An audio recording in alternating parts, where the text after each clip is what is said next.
मेरा नाम है इरफान वानी। ठीक है, तो आज हम डिस्कस पहले करेंगे। आज हमारा जो टॉपिक होगा that will be regarding physics. ठीक है, so I will teach you physics. Physics में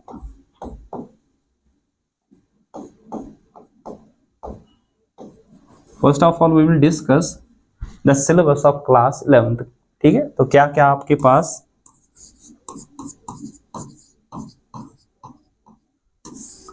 पढ़ना है in class 11। Then afterwards we will teach कि आगे जाके क्या करना होगा हमें, कि बेसिक चीजें क्या टर्मिनोलॉजी रहेगी हमारे पास यहाँ पे डिफरेंट चैप्टर्स के वहां पे। ठीक है ना, तो first of all class 10th में आपने पढ़ा होगा, अगर आपको मालूम होगा 9th and 10th। 9th class में आपने पूरा मैकेनिक्स के बारे में पढ़ा होगा। मैकेनिक्स में आपको ऐसे याद होगा, आपने पढ़ा होगा वहां पे मोशन, पहला चैप्टर पढ़ा होगा। देन आफ्टरवर्ड्स आपने पढ़ा होगा वहां पे laws of motion. Then afterwards आपने वहां पे पढ़ा होगा वर्क और एनर्जी, और एक छोटा सा चैप्टर आपने पढ़ा होगा फ्लोटेशन और साउंड के बारे में। ये सारी चीजें अगर आपने देखा होगा वहां पे कहीं ना कहीं न्यूटन्स के लॉज के इर्द गिर्द घूमते हैं, है कि नहीं? पढ़ा होगा एक बेसिक लॉ आपने, सबसे मशहूर लॉ जो आपके पास है, that second law of motion, that is F is equal to dp/dt, means कि F is equal to ma, mass into acceleration. तीन लॉज आपने न्यूटन्स के पढ़े होंगे, लेकिन मैथमेटिकल फॉर्म जो आपने पढ़ी होगी वो सेकंड लॉ की पढ़ी होगी।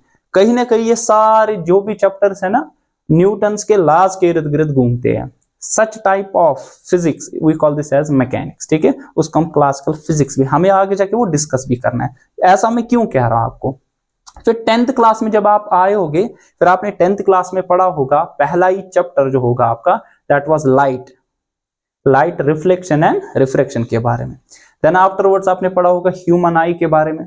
Then afterwards current, electricity, then magnetism, source of energy. ये सारा का सारा जो आपका होगा क्लास 12th का, दैट विल बी रेप्लिका। ये आपके पास जो इसका replica, it will be in class 12th। जो आपने क्लास 9th में पढ़ा है उसका रेप्लिका भी यहाँ पे आ जाएगा आपका। ठीक है, जो भी आपने क्लास 11th में बेसिक्स, क्लास 9th में बेसिक्स पढ़ा है, वो सारी बेसिक्स आपको यहाँ पे यूज होंगे। अगर आपको वो बेसिक्स आराम से मालूम है, अच्छे से मालूम है, तब आपके लिए फिजिक्स समझना बहुत ही आसान होगा। नहीं भी मालूम है तब भी इजी होगा। क्यों? क्योंकि हम वहां पे उसी हिसाब से पढ़ाएंगे आपको। We will start from 0 level, ताकि सारी जो भी बेसिक चीजें आपके पास है वो सारी चीजें हमारे पास अंडरस्टैंड हो जाए। कुछ चीजें और भी जो आपको 9th 10th जो आपके पास सेशन था, उससे 11th क्लास आने के लिए आपके पास कुछ चीजें और भी समझनी है। वो ये है, 9th और 10th क्लास में जो आपने सिलेबस अपना देखा होगा, दैट वाज कन्फाइंड। कन्फाइंड के माने ये है, उसकी एक बाउंड्री होती थी। वो बाउंड्री आपके पास किस टाइप की होती थी? वो इस टाइप की बाउंड्री आपके पास थी कि 10 चैप्टर्स है या 4 चैप्टर से 5 चैप्टर से इतना ही है, और उनका जो वेटेज पर्टिकुलर होता था वो आपके पास टॉपिक वाइज जो होता था, इसके 10 मार्क थे, इसके 8 मार्क थे, उसके बाहर कुछ नहीं पूछा जाता था। ठीक है, और आप भी जो पढ़ते थे उसी लेवल का पढ़ते थे।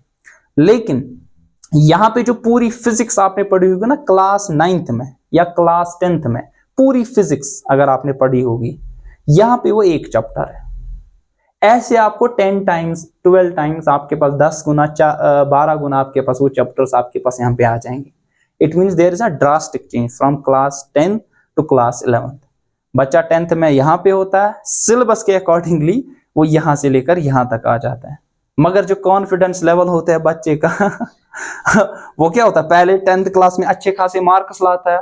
यूजुअली बच्चा क्या लाता है? 500 में से 5। आप तो आदत हो गई, 500 में से 500 हर किसी बच्चे को आता है।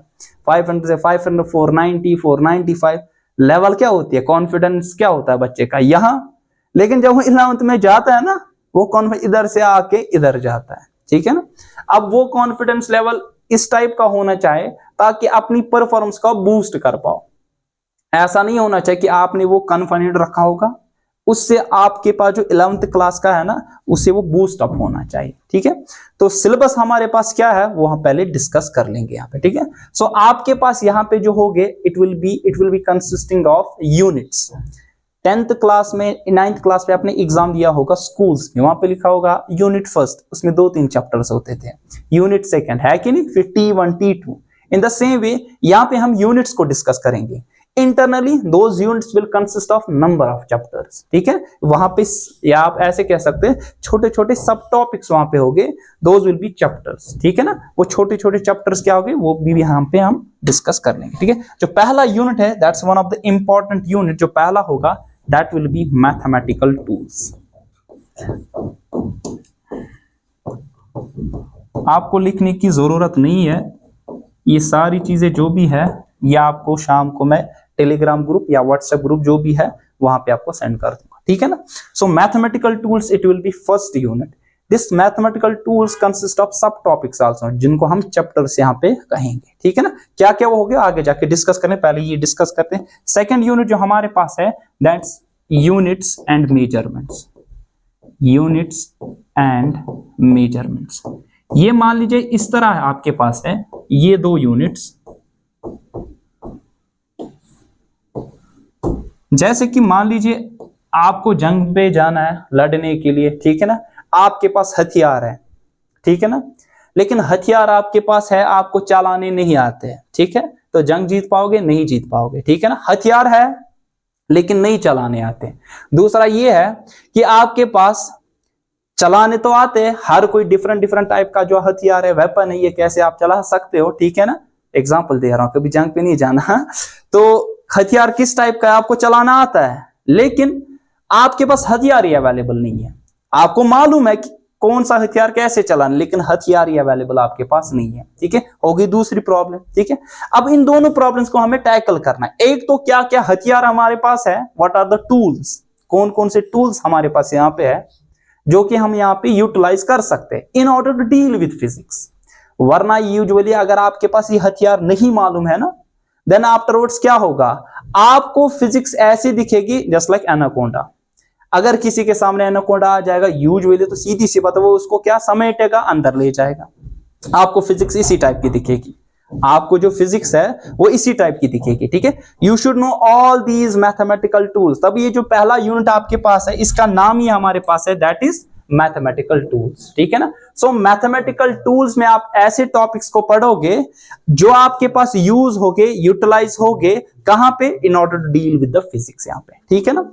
यूनिट्स एंड मेजरमेंट में आपके पास एक ऐसा सब टॉपिक आपके पास है जो भी आपके पास टूल्स वहां पे मैथमेटिकल टूल्स में लोगे आप, जो कि आपको यूटिलाइज यहाँ पे करने हैं, देन आफ्टरवर्ड्स वो आप यहाँ पे यूज कर लोगे।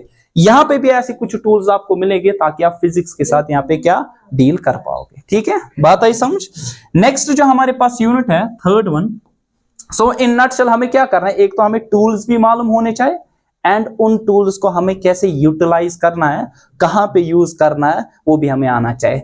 लाइक कि आप यहाँ पे गए हो कि आपको टैंक चलानी है, आप यहाँ पे गन चला रहे हो तो पॉसिबल नहीं है। कहां पे टैंक चलानी है, कहां पे गन चलाना है, ठीक है ना, कहां पे आर्टिलरी चलानी है, वो सारी चीजें आपको यहाँ पे यूटिलाइज करनी आनी चाहिए। सेकेंड चीज और एक भी आपके पास यहाँ पे ये है कि आपके पास इन कौन कौन से डिफरेंट डिफरेंट टाइप के टूल्स है ना, कौन किस टाइप का टूल है, पहले किसका यूज करना है, देन आफ्टरवर्ड्स किसका यूज करना है, वो चीज भी आपको मालूम होनी चाहिए, ठीक है ना। थर्ड यूनिट जो हमारे पास है that's very important, kinematics. Kinematics, ठीक है। ये जो आपने 9th क्लास में पढ़ा होगा ना, बेसिक जो मैकेनिक्स आपने पढ़ी होगी वहां पे, वो बेसिक मैकेनिक जो वहां पे है वो इधर ही से स्टार्ट होती है, दैट्स फ्रॉम द काइनेमैटिक्स, ठीक है ना। अब ये काइनेमैटिक्स क्या चीज है वहां पे हम डिटेल में आराम से इसको डिस्कस कर सकते हैं, ठीक है। फोर्थ वन जो हमारे पास आ जाएगा that will be laws of motion.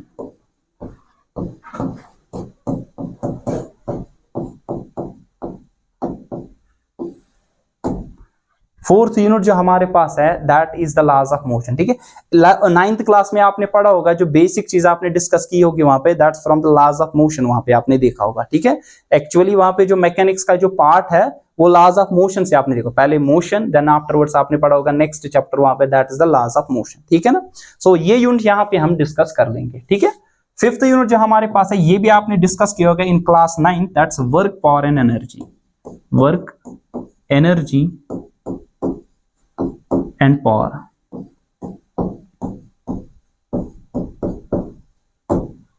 ठीक है। ये कहीं ना कहीं क्लास 9th में भी ये चीज भी आपने डिस्कस की होगी, वहां पे पढ़ा ना, पहला यूनिट आपने पढ़ा होगा motion, then afterwards laws of motion, then afterwards work, power and energy आपने पढ़ा होगा वहां पे, ठीक है ना। फिर आपने वहां पे उधर पढ़ा होगा थोड़ी सी चीज फ्लोटेशन के बारे में, उसको हम फ्लूइड मैकेनिक्स भी कहते हैं यहाँ पे, ठीक है, बात है समझ। नेक्स्ट जो हमारे पास यूनिट है जो आपको डिस्कस यहाँ पे करना है, that is centre of mass and rotational dynamics.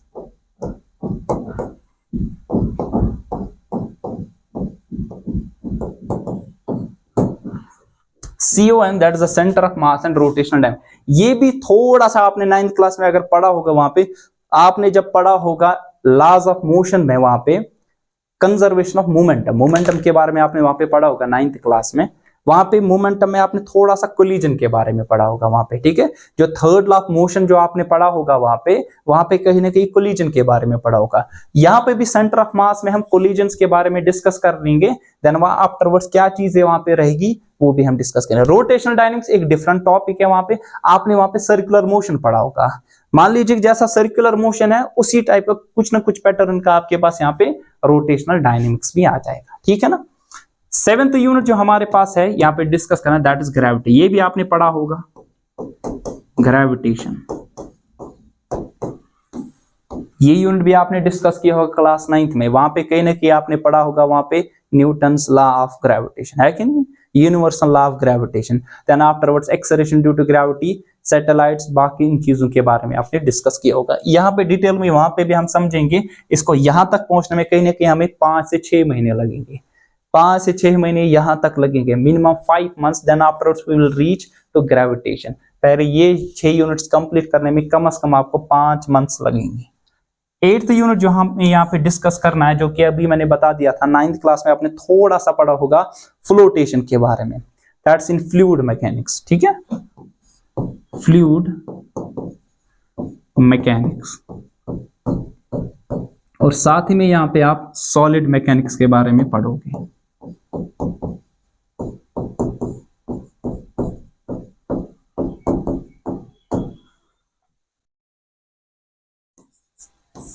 और एक यूनिट हमारे पास है, that is 9th one, that is thermodynamics. That is totally different, जो अभी तक आपने डिस्कस नहीं किया होगा, थर्मोडायनेमिक्स, ठीक है। 10th यूनिट जो हमारे पास है, that is KTG, kinetic theory of gases, ठीक है। ये भी कहीं ना कहीं आपने 9th क्लास में थोड़ा सा इसका आपने लिया होगा। केमिस्ट्री में आपने पढ़ा होगा पहला यूनिट। क्या आपको रिमेंबर है आपने क्या पढ़ा होगा 9th क्लास में पहला यूनिट? आपको तो मालूम ही नहीं है कि नहीं। तो 9th क्लास में पहला यूनिट केमिस्ट्री में आपने पढ़ा होगा मैटर, उसी के बारे में पढ़ा है ना, मैटर के बारे में आपने वहां पे डिस्कस किया होगा, मैटर इन अराउंड सराउंडिंग्स। फिर आपने पढ़ा होगा एटम्स एंड मॉलिक्यूल्स।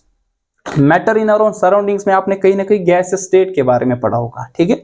उस गैस स्टेट का एक ओवरव्यू जो पूरा आपके पास इन डिटेल है, that is KTG, kinetic theory of gases. जब भी गैसेस मोशन में होंगे, क्या क्या चीजें वहां पे हमें डिस्कस करनी है वो हम यहाँ पे डिस्कस कर लेंगे, ठीक है। जो 11th यूनिट है, लास्ट यूनिट जो आपका, that is oscillation and waves, oscillation and waves.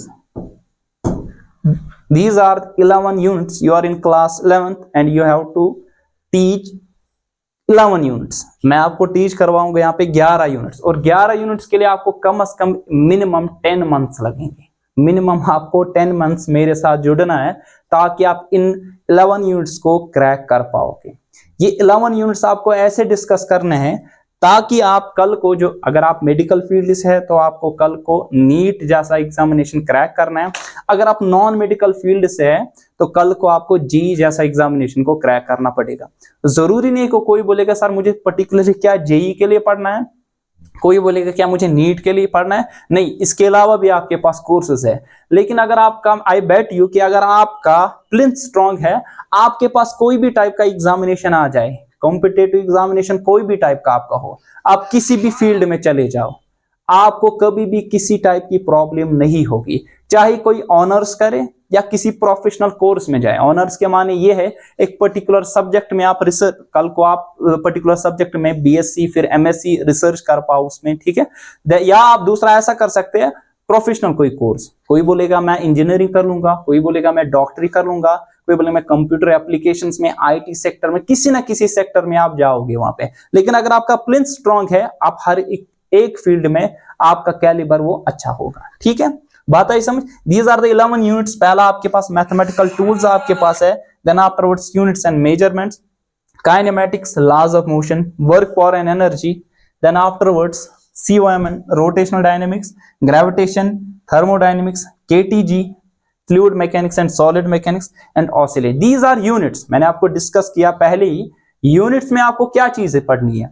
Unit consist of number of chapters. जिस तरह इससे पहले भी आपने डिस्कस किया होगा, मैंने बताया क्लास 9 10 में आपने एग्जामिनेशन दिया होगा क्या, कि यूनिट फर्स्ट उसमें 2-4 चैप्टर्स, यूनिट सेकंड उसमें कुछ चैप्टर्स, यूनिट थर्ड उसमें कुछ चैप्टर्स आपके पास हो गए। ठीक है ना, यहां पे भी आपके पास ये जो पूरे के पूरे यूनिट्स 11 यूनिट्स है ना, इनमें कम से कम आपको 20 to 25 चैप्टर्स आपको डिस्कस करने हैं। इंटरनली आपके पास बहुत सारे चैप्टर्स आएंगे। सर इतना पढ़ा हमने 9th क्लास में, कुछ इतना पढ़ा था, 10th क्लास में कुछ इतना पढ़ा था, 11th क्लास में इतना पढ़ना है। नहीं, देखो आपको अपने माइंड को मैच वर्क करना है। सपोज अगर मैं आपसे कह दूं 5th क्लास के बच्चे को आपको पढ़ाना है, आप पढ़ा पाओगे? हाँ, बताओगे ये तो आसान है, ये तो बाएं हाथ का खेल है। क्यों? रीजन क्यों है? रीजन क्या है? अगर आप 5th क्लास में हो, आपसे बोला जाएगा, मेजॉरिटी ऑफ बच्चों को बताया जाएगा कि 5th क्लास के बच्चे को पढ़ाओ, वो कैपेबल नहीं होगा, उसको लगेगा नहीं ये तो थोड़ा मुश्किल है। ठीक है, या उसको बोला जाएगा 6th क्लास के बच्चे को पढ़ा या 4th क्लास के बच्चे को पढ़ा, क्योंकि वो कहीं ना कहीं उसी की एज का है। ठीक है ना, वो कहीं ना कहीं मैच करता है जो उसने पढ़ा है। ठीक है, तो उसको डिलीवर करना वहां पे उसके लिए डिफिकल्ट होगा। अभी मैं कह दूं आपको, आप बताओगे आराम से 7th 8th 6th 5th बच्चे को हम आराम से पढ़ा सकते हैं। अब अभी आप 11th क्लास में हैं, आपको लगता होगा ये कोई बड़ा पहाड़ है, आगे बड़ा दीवार है हमारे पास। ठीक है ना, लेकिन इस दीवार को हमें तोड़ना पड़ेगा, इसको थोड़ा थोड़ा करके, एट अ टाइम नहीं आप तोड़ सकते। सर हमने सुना है कुछ बच्चे ऐसे भी है, हमारे कजन्स हैं, हमारे रिश्तेदार है, जो कि 11th क्लास के एंड के मंथ में 1 मंथ बचता है या 2 मंथ्स बचते हैं, पूरा का पूरा वहां पे गैस लाते, वो करते, ये लाते, उधर उधर करके एट द एंड एग्जामिनेशन को क्रैक कर पाते हैं। वो बोर्ड एग्जामिनेशन को क्रैक कर सकते हैं, वो बोर्ड वालों को धोखा दे सकते हैं, एट द एंड खुद को धोखा दे रहे हैं। लेकिन आगे जाके देखोगे, मुझे दिखा ऐसा एक बच्चा जिसने एट द एंड 1 मंथ में पढ़ा होगा, ताकि 11th क्लास का एग्जामिनेशन या 12th क्लास का एग्जामिनेशन उसने क्रैक किया होगा 1 महीने या 2 महीने में। लेकिन प्रोफेशनल कोर्स में मुझे बता, चाहे उसने आगे जाके इंजीनियरिंग का एग्जाम, चाहे वो नीट हो या वो जेई हो, मुझे दिखा एक ऐसा बच्चा, उसने जेई या नीट को क्रैक किया होगा जिसने सिर्फ 1 मंथ में पढ़ा होगा। ऐसा कभी भी पॉसिबल नहीं है। यूजुअली बच्चा जो होता है ना, मेडिकल या नॉन मेडिकल फील्ड में, खास तौर पे अगर मैं बात करूं मेडिकल फील्ड की, एट देन जब उसको पूछा जाता है कि what is the difficult subject, आपके पास कौन सा डिफिकल्ट सब्जेक्ट है, वो क्या बोलता है? It's physics. Why? The reason is it involves lot of mathematics. इसमें पूरा का पूरा मैथमेटिक्स, जो हम पहला चैप्टर डिस्कस कर लेंगे, दैट इज मैथमेटिकल टूल्स। नाम से ही पता चलता है कुछ हथियार हमें कहां से लेने हैं, मैथमेटिक्स है। ठीक है ना, तो पूरा का पूरा आपको लगेगा सर क्या मैथमेटिक्स पढ़ रहे कि हम यहाँ पे फिजिक्स पढ़ रहे हैं। पूरा 1 महीना हम पढ़ेंगे, जो भी 11th क्लास का मैथमेटिक्स और 12th क्लास का मैथमेटिक्स है ना, उसको हम सम अप करके आपको पूरा का पूरा आ जाएगा। तो इट मींस कि आपके पास जो मेडिकल फील्ड से आप में से जो बच्चे होंगे, उनको कोई भी प्रॉब्लम फिर आगे जाके फेस नहीं करनी पड़ेगी। ठीक है, देखिए एक सजेशन आपके लिए, नहीं आप ये नहीं बताना कि टीचर हमें फोर्स कर रहा है, आपके लिए एक ऐसी सजेशन है, अगर आपके पास मेडिकल फील्ड से आप हो, सिर्फ मेडिकल फील्ड से, तो मेरी सजेशन ये है कि आप एडिशनल मैथमेटिक्स लो, ताकि आपका एक स्ट्रॉन्ग होल्ड आ जाए। क्योंकि पूरी फिजिक्स को डील करने के लिए आपको उसके बिहाइंड बैकग्राउंड जो है ना मैथमेटिक्स का पता होनी चाहिए। अगर उसकी बिहाइंड मैथमेटिक्स ही नहीं पता मालूम होगी, तो फिजिक्स से आप नहीं डील कर सकते। अगर आप सिर्फ मेडिकल फील्ड से, आपको यहाँ पे कोई भी प्रॉब्लम नहीं आ जाएगी। आप यहाँ, आपको डरने की जरूरत नहीं है। आपको मैं हर एक टाइप का जो प्रॉब्लम है, हर एक टाइप की जो प्रॉब्लम है, हर एक जो आपके पास वहां पे बेसिक कंसेप्ट है मैथमेटिक्स का जो कि यहाँ पे यूज होगा, वो सारा सिखा दूंगा। लेकिन एक जो आपके पास मैथमेटिक्स स्टूडेंट्स होते हैं, उनका एक एज होता है। एज इसलिए होता है क्योंकि उनकी बेसिक जो होती है वो कहाँ से, वो मैथमेटिक्स से होती है, तो उनकी कोई डिफिकल्टी नहीं। क्योंकि जो हम यहाँ मैथमेटिक्स डील करेंगे वो तो हम उतना डिटेल में मत करेंगे, क्योंकि एक यूनिट पूरा हो जाएगा आपके पास, वो पूरा डिटेल में हम यहाँ पे डिस्कस नहीं कर सकते। बेसिक नॉलेज क्या होगी वो हम यहाँ पे डिस्कस कर लेंगे। ठीक है, तो स्टार्ट करते हैं। हमारे पास जो पहला यूनिट है that is mathematical tools.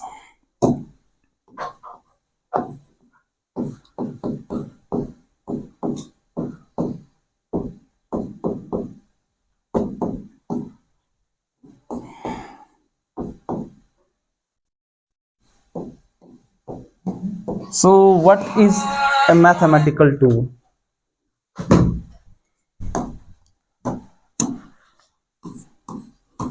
So what are mathematical tools? देखिए tools का मतलब ये हमारे पास, अगर हम आसान भाषा में समझे, tools मीन्स यहाँ पे हथियार, ठीक है ना। टूल के माने हमारे पास हथियार, अगर उर्दू लैंग्वेज में हम समझे इट मीन्स ये हथियार हमारे पास है। We have to take those tools, वो हथियार हमें लेने कहां से, मैथमेटिक्स से, in order to deal with physics। वो हथियार कौन कौन से हमारे पास है जो कि हम कहां से ले सकते हैं, यहाँ पे मैथमेटिक्स से, ताकि हम किसके साथ डील कर सकते हैं, फिजिक्स से। क्योंकि बोला क्या जाता है, ये तो एक आपके पास फैक्ट भी है कि mathematics is the mother of all sciences. हर एक साइंस आपके पास एक फील्ड है जहां से कुछ ना कुछ जन्म होता है, ठीक है ना। जहां पे आपके पास कोई भी साइंस हो, चाहे वो फिजिक्स आप पढ़ रहे हो, चाहे केमिस्ट्री आप पढ़ रहे हो, इवन दो अगर आप मैथमेटिक्स बायोलॉजी पढ़ रहे हो। I will give a simple example. देखिए यूजुअली जो हमारी मदर होती है उसके वॉर्म पे बच्चा होता है, ठीक है ना। वो बच्चा किस शेप का होता है, वहां पे उसने किस टाइप की पोजीशन वहां पे ली होती है, spherical. Did you know that why spherical?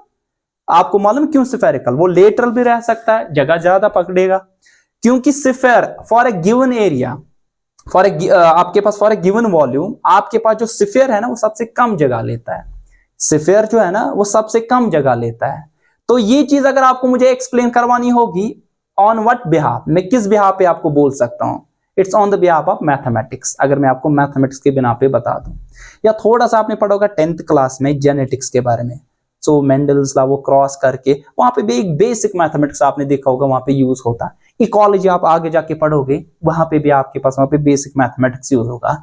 हर एक जगह आप मैथमेटिक्स देखोगे, यूजुअली देखोगे 10th क्लास में भी, जिसका मैथमेटिक्स स्ट्रॉन्ग उसका हर एक सब्जेक्ट स्ट्रॉन्ग है कि नहीं, जिसका मैथमेटिक्स वीक हर एक सब्जेक्ट वीक होता है। क्योंकि मैथमेटिक्स जिसका अच्छा उसका माइंड शार्पर होता है, क्योंकि वहां पे सीधी सी बात है, जो लेवल ऑफ डिफिकल्टी होती है as compare to other subjects वो डिफरेंट होती है। अच्छा 10th क्लास में आपने कुछ प्रॉब्लम्स की है, उतनी ज्यादा भी नहीं की होगी।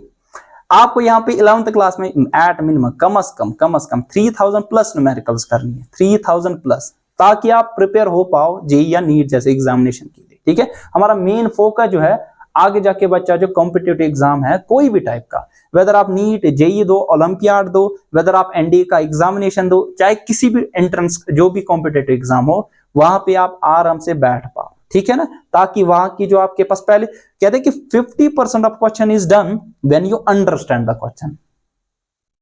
पहले बच्चा देखता 10 लाइन का सवाल, ये तो बड़ा सवाल है, आंसर कितना बड़ा होगा, छोड़ देता है। यूजुअली देखोगे जो लंबे सवाल है इनका छोटा सा आंसर होता है, मगर अंडरस्टैंड करना है। जब पहले अंडरस्टैंड ही नहीं किया, पहले आपको सम अप करना है दिमाग में, हम क्या करते, सवाल देख अच्छा ठीक लिखने बैठते, क्या लिखना है नहीं पता है, स्टार्ट कैसे करना है अप्रोच ही नहीं पता है।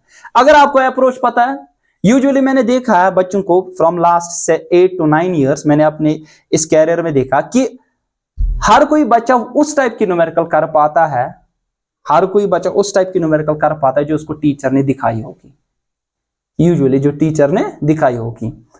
और वो प्रॉब्लम के बाहर अगर कोई और प्रॉब्लम उस कंसेप्ट पे बता दूं, एक वो वाली नहीं कि put the value get the answer, वो वाली नहीं, जो एक कंसेप्ट पे होगा जो कि कॉम्पिटिटिव एग्जाम में पूछा जाता है उसी लेवल का, अगर बच्चे को डालते हैं उसको नहीं आता है।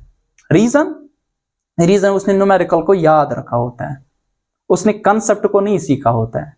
तो you have to understand actually the concept अगर आराम से आपको मालूम है तब इजीली इस पर्टिकुलर प्रॉब्लम को क्रैक कर पाओगे, ठीक है। आई बात समझ। सो मैथमेटिकल टूल्स में हमें क्या लेने हैं, वो हथियार अभी मैंने सिखा दिया, स्टार्टिंग में मैंने आपको बोल दिया। अगर आपको कहां पे जाना है, जंग पे जाना है, what you have to do, you have to take the tools, ठीक है ना। आपके पास हथियार है, एक तो हथियार क्या क्या है वो भी मालूम होना चाहिए, और उन हथियारों को कैसे चलाना है, मतलब कहां पे कौन सी चीज यहाँ पे यूज करनी है। हथियार है, चलाने नहीं आते, फेल। हथियार आपके पास चलाने आते लेकिन हथियार ही नहीं तब भी फेल। अब हथियार भी मालूम होने चाहिए और कैसे यूटिलाइज कर सकते, कहां पे यूज करना है। Then afterwards you can deal with physics, ठीक है ना। आपके पास ये जो फिजिक्स है, you will love your subject, आपको अपने सब्जेक्ट से प्यार हो जाएगा जब आप ये बेसिक टर्मिनोलॉजी इसमें सीखोगे। Teacher and student should be like that, कि टीचर जो होना चाहिए आपके पास, वो उनके टीचर और स्टूडेंट के दरमियान केमिस्ट्री ऐसी बननी चाहिए कि एट द एंड ये जो स्टूडेंट होगा ना, इसको अपने सब्जेक्ट से लव होना चाहिए, प्यार होना चाहिए। रीजन, क्योंकि अगर ऐसा होगा, क्योंकि आपके पास ऐसी क्यूरियोसिटी नहीं आएगी इस सब्जेक्ट को या इस टॉपिक को सीखने की, फायदा ही नहीं है आपके पास उस टीचर के पास, या अगर टीचर पढ़ा भी रहा है आपको खुद क्यूरियोसिटी नहीं है, वो डिपेंड करता है आपको इंटरेस्ट भी नहीं होगा, या डिपेंड करता है ऐसा भी कि आपके पास वहां पे डिस्टर्बेंस उस टाइप की है। तो जहां पे क्यूरियोसिटी नहीं है, जहां पे क्यूरियोसिटी नहीं होगी, उस सब्जेक्ट में आप अच्छा खासा आगे जाके आप नहीं कर पाएंगे। क्यों? रीजन ये है क्योंकि क्यूरियोसिटी आपके पास उस टाइप की नहीं है, ठीक है। ये डिपेंड करता है कि सिस्टम में खराबी होगी, सिस्टम में आपके पास टीचर भी आता है और स्टूडेंट भी आता है। अब क्या करना है, एक सबसे इंपॉर्टेंट तरीका ये होता है और अच्छा तरीका ये है सिस्टम को सुधारना है। अगर टीचर में प्रॉब्लम है, टीचर में ऐसी प्रॉब्लम हो सकती है आपको ये तरीका समझ में नहीं आता होगा, टीचर इस तरीके से बोल रहा है आपको ये नहीं समझ आ रहा है, या टीचर आपके पास वहां पे अच्छे से समझा रहा है, स्टूडेंट वहां पे कोऑपरेट नहीं कर पा रहा है, फिर आपस में आपको समझना है। Then after you will see कि आपके पास एक फ्रूटफुल रिजल्ट आ जाएगा, ठीक है। क्या क्या मैथमेटिकल टूल से कुछ चीजें ऐसी होगी जो आपने class 9th 8th 7th lower class में पढ़ी हुई, ठीक है। पहला जो हमारे पास है दैट इज अलजेब्रा,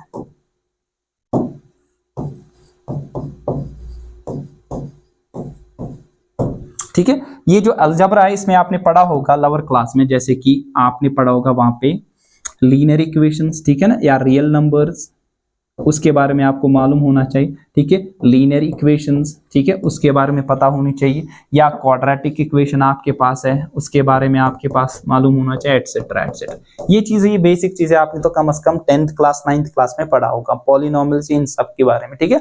इस चीज को हम आगे जाके स्किप भी कर सकते हैं, ठीक है, क्योंकि ये बेसिक टर्मिनोलॉजी है, विद टाइम हम इसको यूज भी कर लेंगे, लेकिन इसका जो बेसिक कंसेप्ट है आपको कम से कम मालूम होगा, ठीक है ना।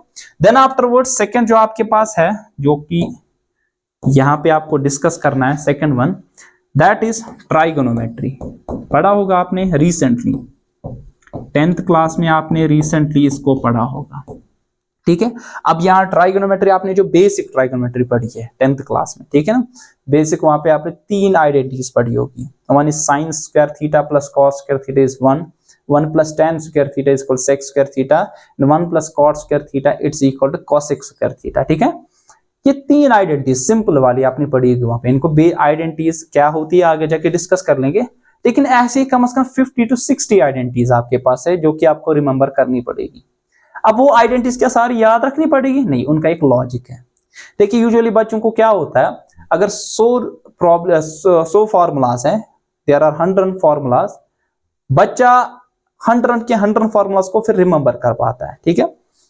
तो एट द एंड कहीं ना कहीं ऐसा हो जाता है उसको भूल जाती है वो फॉर्मूलाज। ऐसा कर सकते हैं ना कि हमें 100 फॉर्मूलाज में से अगर 30-40 फॉर्मूलाज रिमेंबर करनी पड़ी, उसका यूज करके बाकी को हम लॉजिक निकाल सकते हैं। देन आफ्टरवर्ड्स हमारे पास 100 के 100 फॉर्मूलाज अच्छे से हमारे पास सम अप करके याद रहेगी। जरूरी नहीं कि आपके पास 100 फॉर्मूलाज याद रखनी है, कहीं ना कहीं हमें लॉजिक निकालना पड़ेगा, ठीक है। एक आइडेंटिटी से आप 3-4 आइडेंटिटीज को रिमेंबर कर सकते हो, जिस तरह sine of a plus b sine of a minus b, cos of a plus b cos of a minus b, ठीक है, tan of a plus b tan of a minus b. ये आपके पास 6 formulas आए, इसमें से 3 ही remember करनी है। The difference is only a plus b and a minus b. How it will change, या आगे जाके कैसे चेंज होगा, उसका कहीं ना कहीं हम लॉजिक या हम उसका मेमोरी मैप भी बना सकते हैं, ठीक है ना। सेकंड, लेकिन ये जो आपके पास ट्राइगोनोमेट्री पढ़नी है, इट्स ऑफ 11th और 12th लेवल की आपको पढ़नी पड़ेगी, ठीक है ना। मतलब मैं खास तौर पे 11th और 12th जो मैथमेटिक्स फील्ड से आप में से होंगे उनको तो मालूम है, उनको तो पढ़ना पड़ेगा ऐसे, लेकिन जो मेडिकल फील्ड से उनको भी कहीं ना कहीं इसको टच करना पड़ेगा, ठीक है ना। बेसिक टर्मिनोलॉजी हमें यूज यहाँ पे करनी पड़ेगी। थर्ड जो आपके पास यूनिट होगा दैट विल बी, शायद आप लोगों ने पढ़ा है कि नहीं पढ़ा है, दैट इज लॉगरिथम। ये पढ़ा है आपने? यूजुअली बच्चे ये नहीं पढ़ते, टीचर्स भी इस चीज को स्किप करते हैं, ठीक है ना। That is logarithm. ये 9th क्लास में पढ़ाया जाता था, आपका एक चैप्टर होता था, इन शायद 8th क्लास में, एक्सपोनेंट्स एंड पावर्स, एक चैप्टर होता था, ठीक है। वहीं पे कहीं ना कहीं आपने इस चीज को पढ़ा होगा। तो बेसिक आपके पास लॉगरिदम क्या है, और इतना ही नहीं, you have to do calculation without using calculator है। मतलब कि यूजुअली आपको क्या आदत होती होगी 2 into 2 भी अगर करना होता होगा, आप कैलकुलेटर उठाते थे 2 multiplied by 2, ठीक है।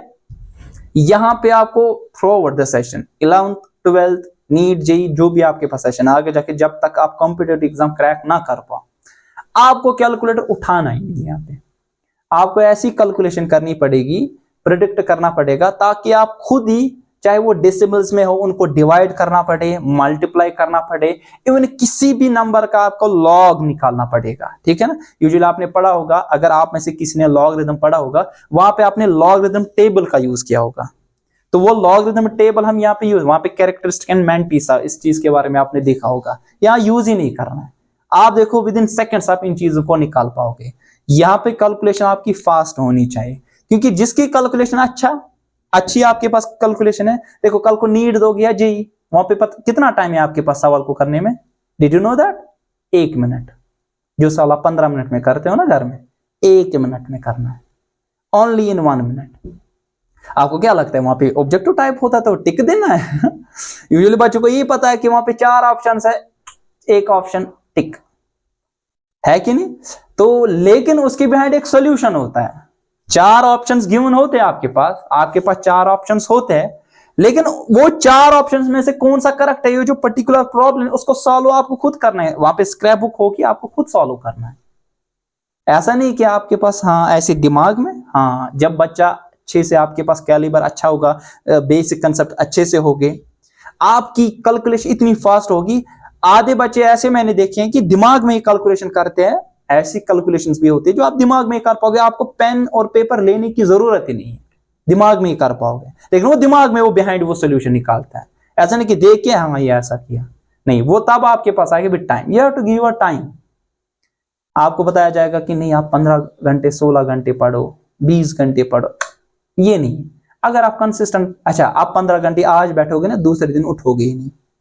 क्यों? थकावट होगी, माइंड ड्राई होगा। 15 घंटे कोई नहीं पढ़ता है, ये सब टर है। 15 घंटे कोई नहीं पढ़ता है। जब एग्जामिनेशन आता है, जो एंड के 10 दिन 15 दिन 20 दिन, तब आप कर पाओगे। क्यों? वो आप प्रेशर से पढ़ते हो, अब एग्जाम नजदीक आ गया, अब 15 घंटे में पढ़ूंगा, रिवाइज करो, और आपको वो पढ़ पाएगा जिसके रिविजन अच्छे खासे हो गए, जिसको मुश्किल नया वो नहीं पढ़ सकता था, वो जस्ट रिवाइज कर सकता उस चीज को। नया कोई नहीं पढ़ सकता। 15 घंटे के लिए आप पढ़ोगे नया, नहीं, ड्राई नहीं पढ़ पाएगा कोई। आपको क्या करना पड़ेगा? 15 घंटे आप तब कर सकते हो जब आपके पास आगे जाके कंप्लीट लालच होनी चाहिए ना।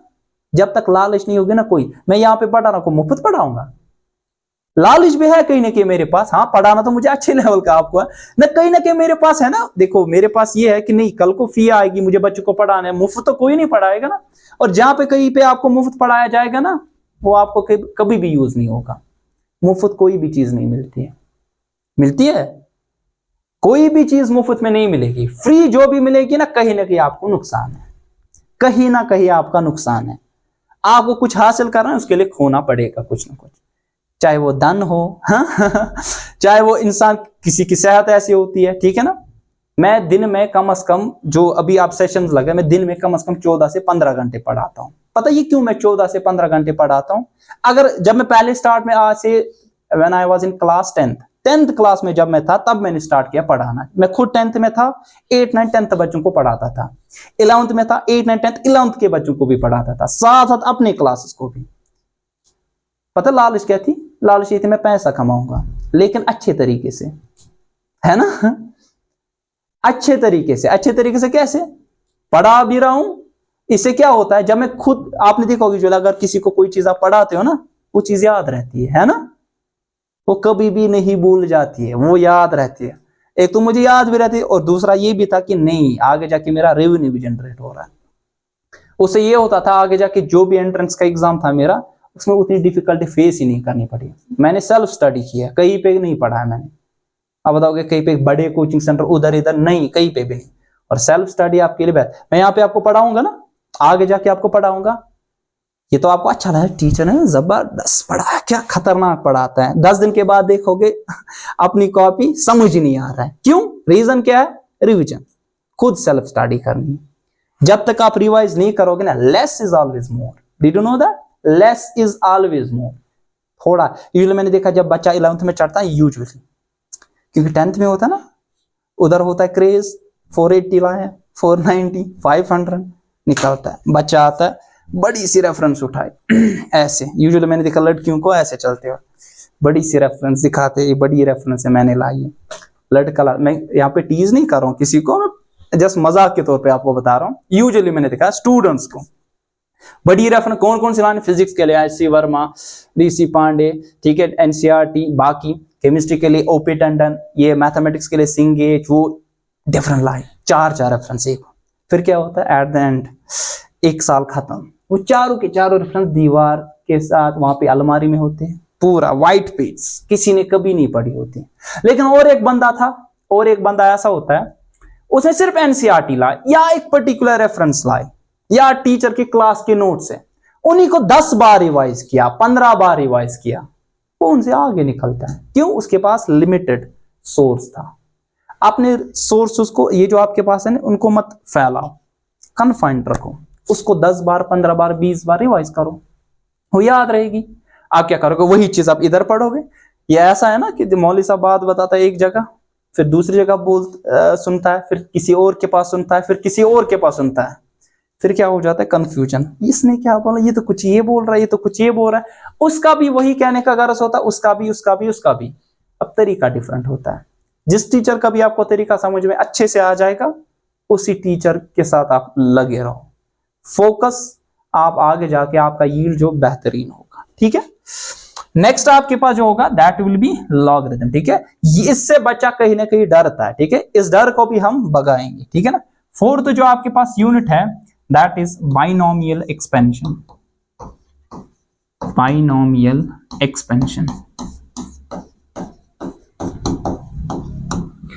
इसमें कुछ चैप्टर्स ऐसे भी जिनको 1 दिन या 2 दिन लगेगा, कुछ ऐसी भी चीज है जिनमें 1 हफ्ता भी लग सकता है। ये जो पूरा यूनिट है मैथमेटिकल टूल्स, इसको कम से कम 1 महीना लगेगा हमें। ठीक है ना।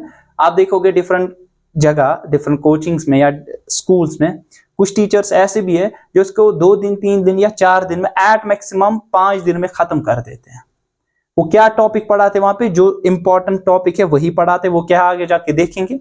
लेकिन बेसिक क्या उसकी है, उसके बिहाइंड क्या बेसिक्स है, जैसे अभी मैंने बता दिया, आपने एक पर्टिकुलर कंसेप्ट समझा, आपको सिर्फ वही आ जाएगा। उन टीचर से पढ़कर आपको सिर्फ वही आ जाएगा। लेकिन अगर आपने बेसिक समझा, किसी भी टीचर के पास, सिर्फ मेरे पास नहीं, किसी के पास भी बेसिक्स को समझा, आप डिफरेंट टाइप की प्रॉब्लम्स को डील कर पाओगे। ये जरूरी नहीं कि आपके पास सिर्फ मेरे पास पढ़ो, किसी के पास भी। लेकिन अगर आपने बेसिक्स को अच्छे से समझा, आप किसी भी टाइप की प्रॉब्लम के साथ डील कर पाओगे। अगर आपने सिर्फ वो एक पर्टिकुलर कंसेप्ट समझा, फिर मैंने देखा है बहुत सारे टीचर्स कहते हैं बस यहाँ पे याद रख दो, आपको ज्यादा याद रखने की जरूरत नहीं, ये याद यहाँ पे रखो, ये कंसेप्ट यूज हो रहा है। देखो, जो याद रखने वाली लायक वाली जो चीज होगी वो तो हम याद रखेंगे, लेकिन बिहाइंड क्या कंसेप्ट है, आया कैसे, वो चीज हमें जरूरी मालूम होना चाहिए। ठीक है, बाइनोमियल एक्सपेंशन छोटा सा आपके पास एक टॉपिक है, एक्चुअली मैथमेटिक्स में इसको इन डिटेल में पढ़ते हैं। बाइनोमियल यू नो दैट की actually which consist of 2 terms. ठीक है ना। अब आपने पढ़ोगे a+b होल स्क्वायर, ये मालूम है, a+b होल क्यूब, ये मालूम है। लेट्स सपोज आपको a+b होल पावर 5, 10 पता है। I will say you what is a+b whole is power -1 2 3 4।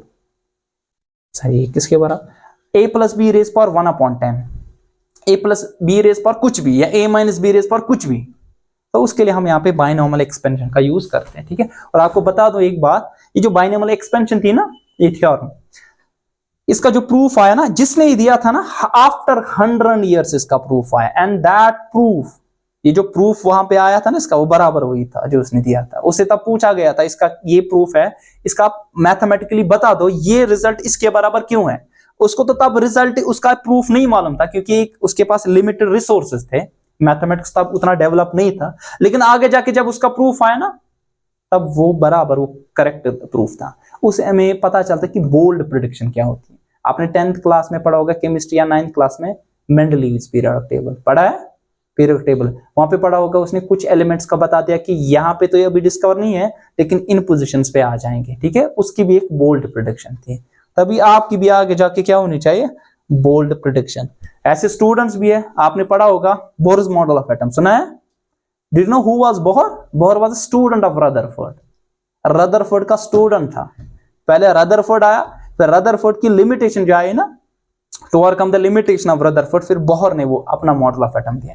जो आजकल का जो मॉडर्न क्वांटम मैकेनिकल मॉडल है ना कहीं उसमें ज्यादा कंट्रीब्यूशन बोहर का है, ठीक है, that too was the student of Rutherford, ठीक है, बात आई समझ।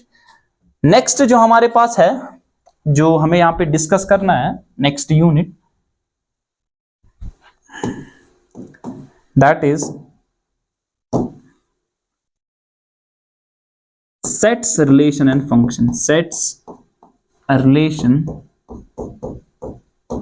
and function, ठीक है, very very important.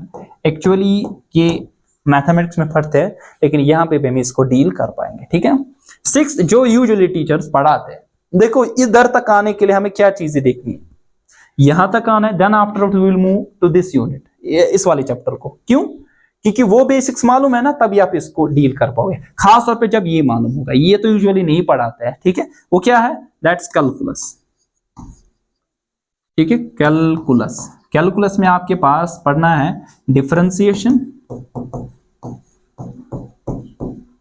Differentiation and integration, ठीक है ना।